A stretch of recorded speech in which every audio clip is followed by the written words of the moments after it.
Et qui est vraiment fausse et qui ne correspond pas à mon caractère. Il a dit elle est forte avec les faibles avec les forts. Ma personne, je sais exactement... C'est un séisme dans le petit monde des médias français.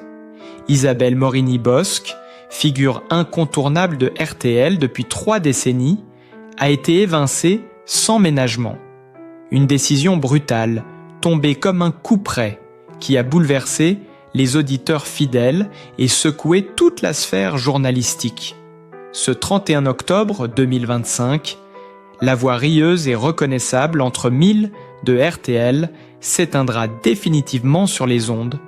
Officiellement, il s'agit d'un départ à la retraite. Officieusement, c'est une mise à la porte.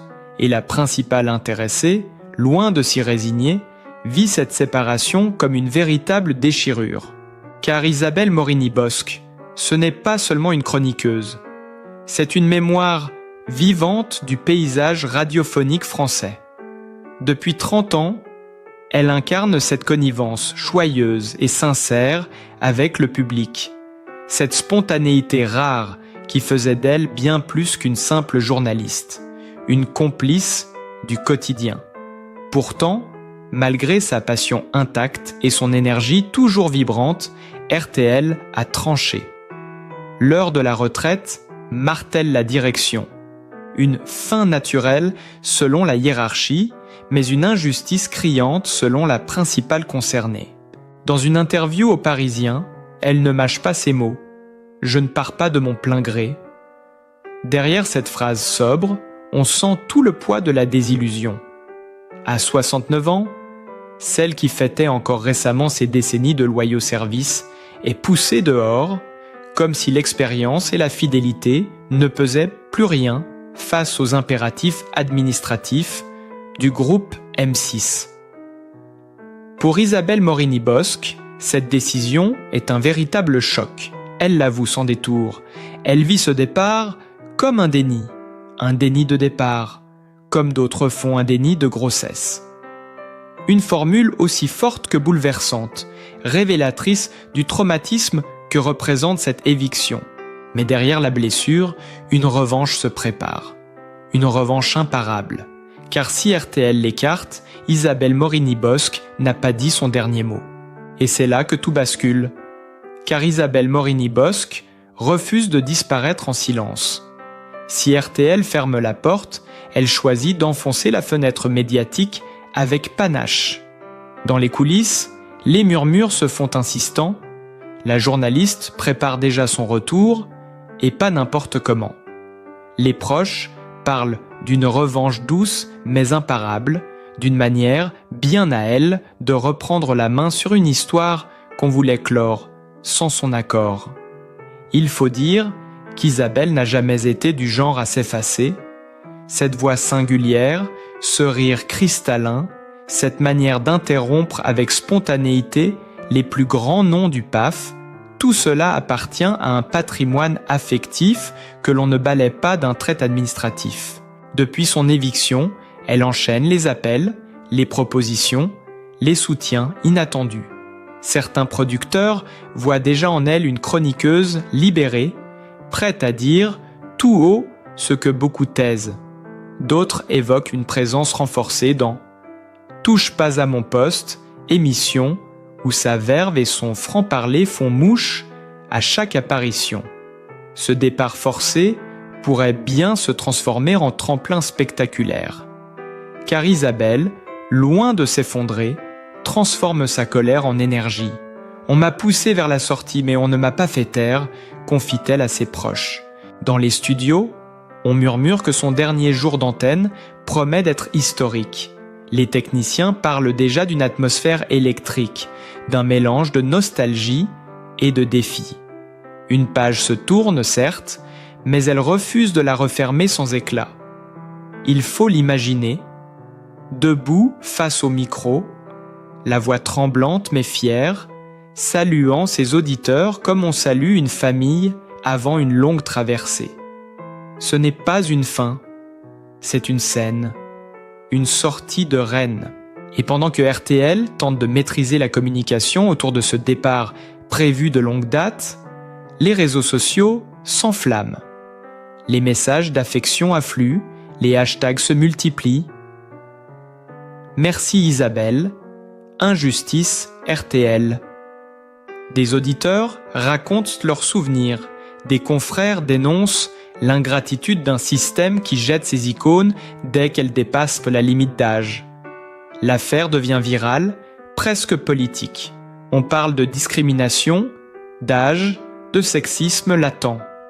Le nom d'Isabelle Morini-Bosc, que certains pensaient effacé, revient en tête de tendance.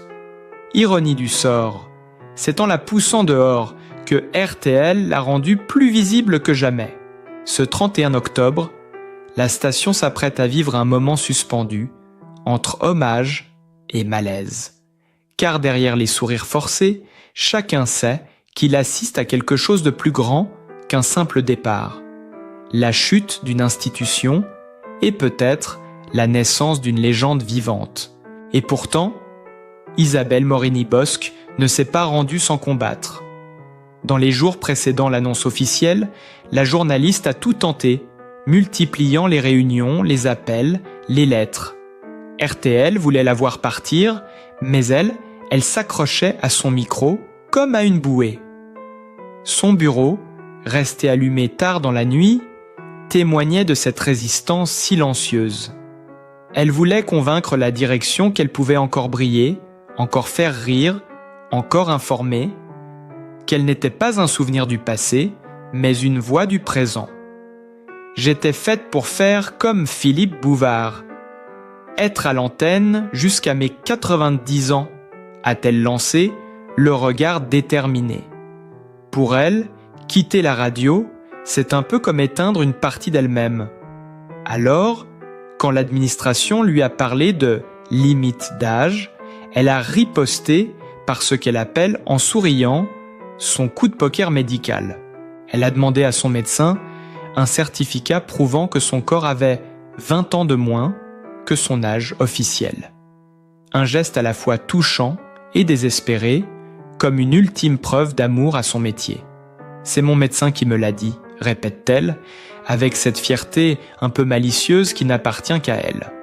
Mais le groupe M6, implacable, n'a rien voulu entendre. Ce certificat ne tient pas auprès du service des ressources humaines, lui aurait-on répondu d'un ton froid, presque administratif. À cet instant, tout s'est effondré. Les mots bureaucratiques ont remplacé les rires radiophoniques et dans le couloir, elle aurait murmuré « Ils oublient que je suis née avec un micro dans les mains ». Ses proches racontent qu'elle a gardé son calme. Mais ses yeux, eux, trahissaient une immense tristesse. Pourtant, même au bord de la rupture, elle continuait de plaisanter, de distribuer des sourires à ses collègues, comme si rien ne pouvait l'abattre.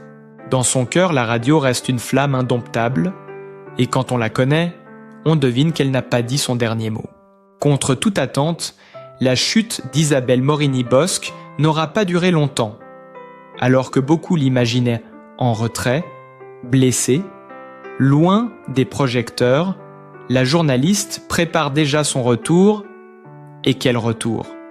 Car si la porte de RTL s'est refermée dans un fracas médiatique, une autre, plus scintillante, s'est ouverte juste à côté, au sein même du groupe M6. Ironie du sort ou coup du destin? Peu importe, Isabelle revient, et cette fois devant les caméras, selon les informations du Parisien, elle fera bientôt partie du casting de la célèbre émission Les Traîtres, présentée par Éric Antoine. Le programme culte, mêlant stratégie, psychologie et trahison, s'apprête à accueillir celle que l'on croyait évincée pour de bon. Une transition presque théâtrale. Passer du micro au regard, de la radio à la télévision, c'est comme si Isabelle transformait sa blessure en jeu. Elle, qui depuis 30 ans décryptait les coulisses du spectacle, se retrouve désormais au centre du scénario. Et l'annonce a fait l'effet d'une bombe. Les fans s'enflamment. Comment va-t-elle se comporter dans cet univers de manipulation? Sa franchise légendaire résistera-t-elle aux mensonges calculés du jeu? D'autant que l'émission, La saison précédente a vu triompher un trio explosif, Marlène Schiappa, Christine Bravo et Théo Fernandez. Cette fois encore, le casting promet des étincelles et la présence d'Isabelle ajoute une dimension inédite, celle d'une femme blessée mais debout, prête à retourner la situation à son avantage, dans les locaux de M6. On parle déjà d'un coup de maître. Certains y voient une opération d'image, une façon habile pour la chaîne de conserver un visage aimé du public tout en lui offrant un nouveau terrain de jeu. D'autres, plus romantiques, y voient une revanche éclatante, celle d'une journaliste qu'on croyait finie et qui finalement renaît sous une autre lumière. Le tournage devrait débuter avant les fêtes de fin d'année. Et déjà dans les couloirs, une rumeur circule. Isabelle Morini-Bosc ne sera pas la même que celle qu'on croyait connaître. Avant d'être cette figure médiatique, chahutée par le temps et les décisions hiérarchiques, Isabelle Morini-Bosc a d'abord été une passionnée, une amoureuse viscérale de la radio et de la télévision. Son histoire avec RTL ne s'est pas construite en un jour, mais au fil de milliers d'émissions, de débats enflammés, de fous rires partagés et de moments de grâce qui ont marqué des générations d'auditeurs. Tout a réellement commencé dans les années 1990, lorsque sa voix, à la fois vive et familière, a commencé à résonner chaque matin dans les foyers français. À cette époque, elle s'impose rapidement comme une signature à part, reconnaissable entre toutes.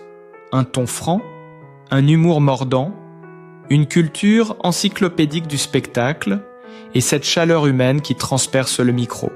Mais c'est véritablement avec RTL, il n'y a que la vérité qui compte, et ses interventions régulières dans les émissions de divertissement que son image se cristallise. Isabelle ne se contente pas d'informer, elle vit ce qu'elle raconte.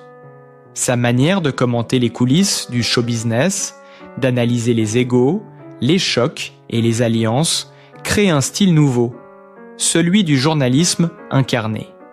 Elle ne cache pas ses émotions, rit aux éclats, s'indigne, s'émeut, un mélange explosif qui fait mouche. Le public ne l'écoute pas seulement, il la ressent, sa notoriété explose véritablement quand elle rejoint les grosses têtes, l'émission culte de Philippe Bouvard, puis de Laurent Ruquier. Dans cette arène radiophonique où les mots fusent comme des flèches, Isabelle devient l'une des voix les plus reconnaissables du paysage médiatique français. On la surnomme la mémoire du PAF, celle qui connaît les moindres secrets des plateaux, les amitiés et les rivalités du petit écran. Entre 2 blagues et 3 anecdotes, elle impose une présence vive, féminine, mais sans complaisance. Ses échanges avec Bouvard, puis avec Ruquier, sont devenus mythiques, parfois piquants, souvent hilarants, toujours sincères. En parallèle, la télévision s'empare d'elle. Isabelle multiplie les apparitions sur Touche, Pas à mon poste, C8, où son franc-parler tranche avec les discours formatés. On y découvre une autre facette d'elle, la passionnée, indomptable, capable de défendre un artiste, une émission, ou de s'opposer fermement à la critique sans jamais perdre le sourire. C'est cette authenticité-là qui fait d'elle une figure unique. Elle n'a pas besoin de séduire. Elle existe, pleinement, intensément. Et puis, il y a eu ce livre publié à la fin des années 2000, où elle raconte les coulisses de la télévision française, ses illusions et ses vérités. Un ouvrage à son image, lucide, drôle, un peu caustique. Ce texte devient une référence dans le milieu, tant pour sa franchise que pour sa tendresse envers ce monde qu'elle aime malgré tout. Les journalistes y puisent des confidences, les auditeurs y retrouvent sa voix, et le public comprend enfin d'où vient cette passion sans fin pour les médias. Au fil des ans, Isabelle Morini-Bosc est devenue plus qu'une chroniqueuse. Elle est devenue une institution. Une femme que l'on cite, que l'on imite, que l'on écoute. une personnalité capable de traverser les époques sans jamais perdre sa spontanéité. Même lorsqu'elle se trompe, elle le fait avec panache. Son rire, ce rire inimitable, est devenu un repère sonore dans l'univers de la radio française, presque un patrimoine culturel. Alors quand on annonce son départ forcé, la France médiatique retient son souffle, parce que derrière cette éviction, c'est une page entière de la mémoire radiophonique qui semble se tourner. Mais pour ceux qui connaissent d'Isabelle, il ne s'agit pas d'une fin, car la femme qui a su, pendant 30 ans, faire vibrer les ondes et les cœurs, ne sait tout simplement pas s'arrêter de raconter. Bien avant les micros, les plateaux télé et les projecteurs, il y a eu une enfance rude, pleine de silence et de volonté. Isabelle Morini-Bosc n'est pas née dans le confort des grandes familles parisiennes. Elle a grandi dans le sud, à Alès, dans un environnement modeste où chaque jour avait le goût du combat.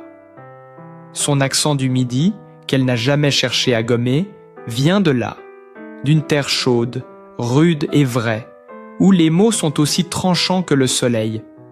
Très tôt, elle apprend que rien ne s'obtient sans effort. Ses parents, issus d'un milieu simple, lui transmettent une éducation rigoureuse, presque austère, mais fondée sur une valeur essentielle, le travail comme ascenseur social. Petite, Isabelle était déjà fascinée par les voix, pas encore celles de la radio, mais celles du marché, des voisins, de la rue. Elle observait, écoutait, enregistrait tout. Il y avait dans son regard une curiosité constante, une soif d'histoire à raconter.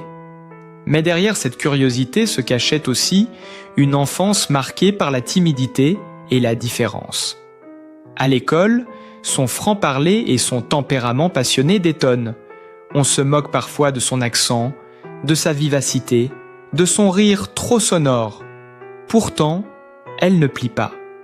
Elle répond, argumente, défend son point de vue. Déjà, la future journaliste se dessine, une femme qui ne se taira jamais, même face à la majorité. Les années passent, et la jeune Isabelle s'enferme souvent dans les livres.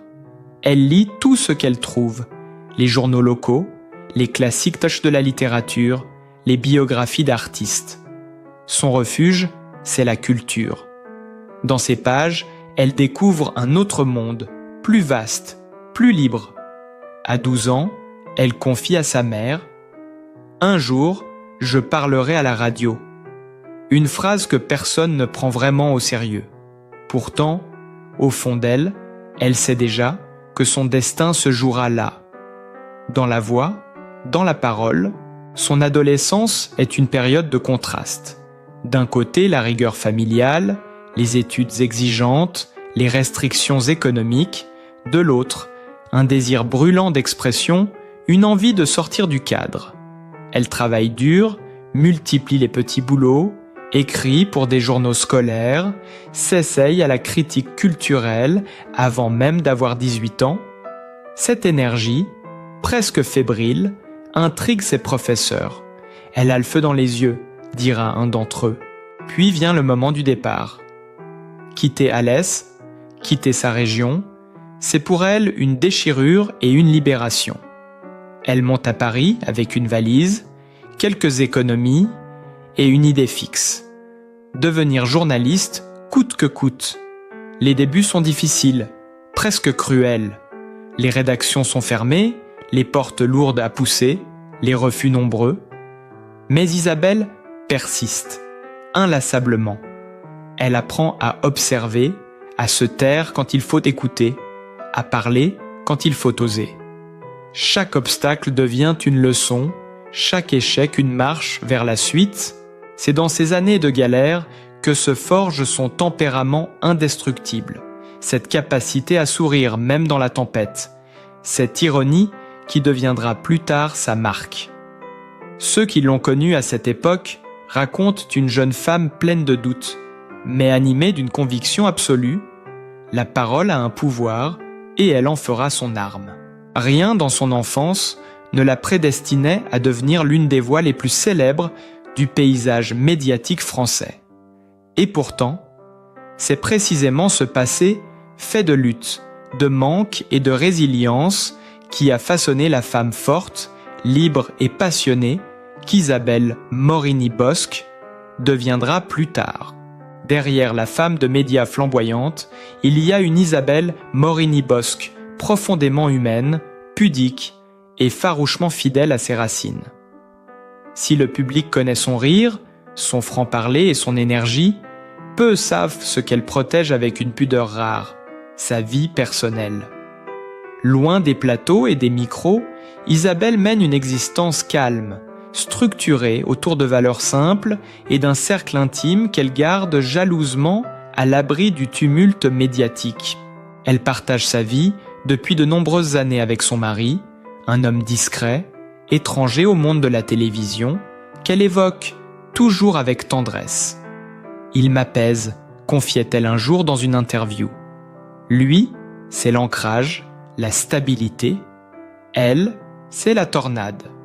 Ensemble, ils forment un duo équilibré, une complémentarité rare dans un univers où l'ego prend souvent le dessus. Le couple vit entre Paris et le Sud, oscillant entre la frénésie des studios et la douceur de leur maison de famille, nichée dans un coin tranquille de Provence. Là, Isabelle retrouve le goût des choses simples. La cuisine, les livres, la lumière du soir sur les oliviers.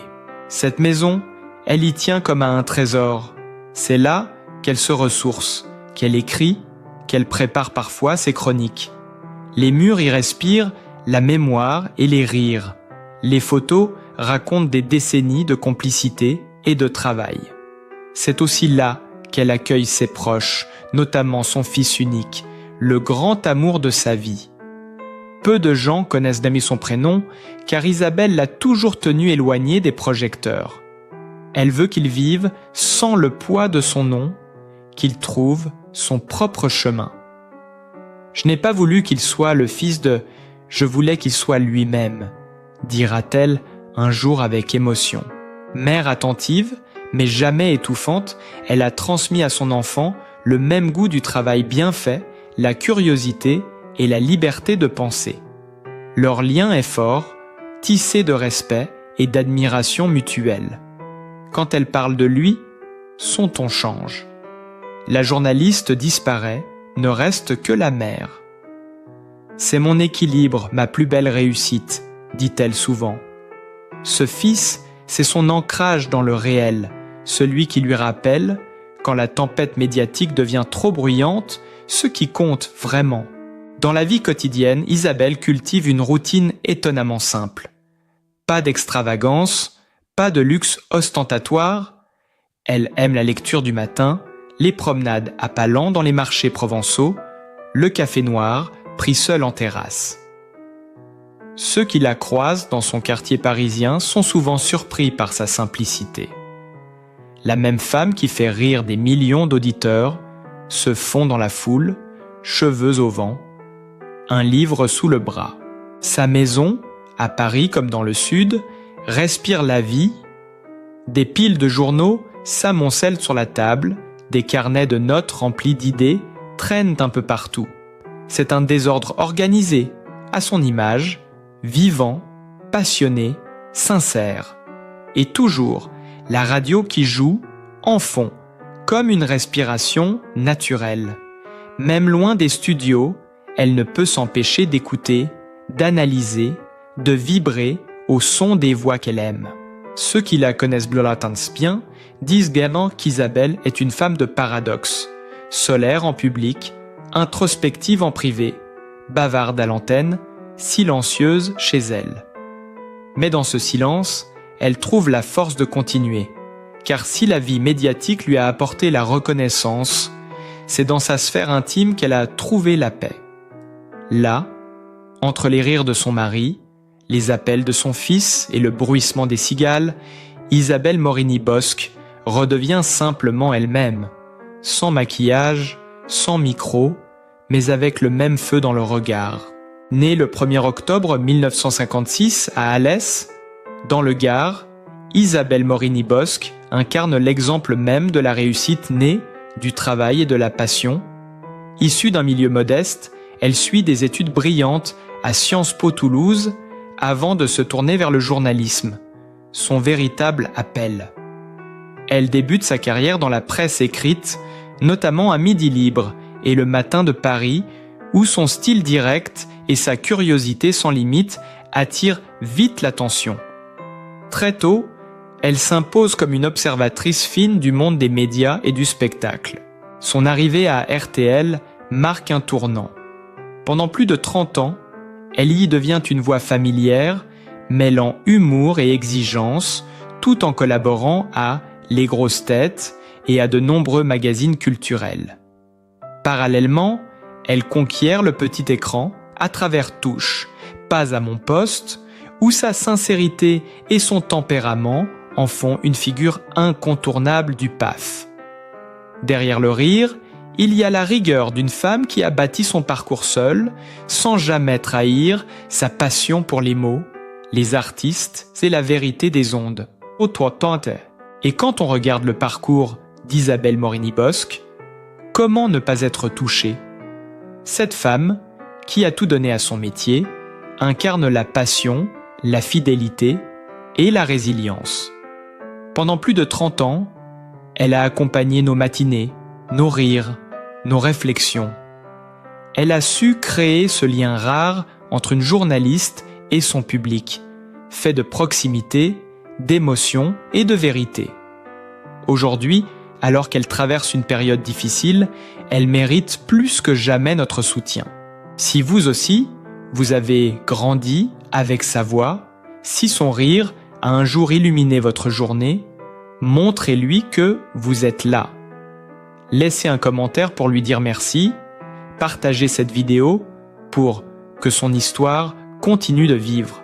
Et surtout, abonnez-vous à la chaîne pour ne rien manquer de la suite. Parce qu'au fond, Isabelle Morini-Bosc, c'est un peu de nous tous. La preuve qu'on peut tomber, se relever et continuer à briller. Alors, un like, un mot, un geste, c'est notre manière à nous de lui rendre tout ce qu'elle nous a offert.